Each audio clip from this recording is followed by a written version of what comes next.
2 darbinieki, izstrādājuma nomaiņa guļus pozīcijā, fiksācija uz vēdera. Dažreiz ir vieglāk nomainīt izstrādājumu, ja 2 darbinieki palīdz viens otram.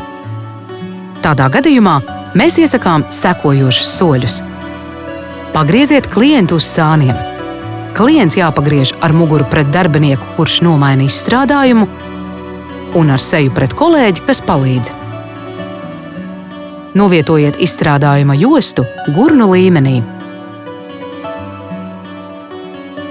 Novietojiet mitruma rādītāju gareniski gar mugurkaulu, lai nodrošinātu izstrādājumu atrašanos taisnā stāvoklī. Salociet jostu un ievietojiet to zem ķermeņa gurnu līmenī. Ievietojiet izstrādājumu starp kājām, pastiepiet un pielāgojiet izstrādājumu malas tā, lai tas cieši piegulētu ķermenim. Pagrieziet klientu uz muguras.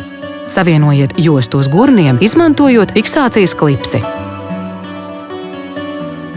Izvelciet izstrādājumu starp kājām no aizmuguras uz priekšu, šādi izveidojot bļodas formu.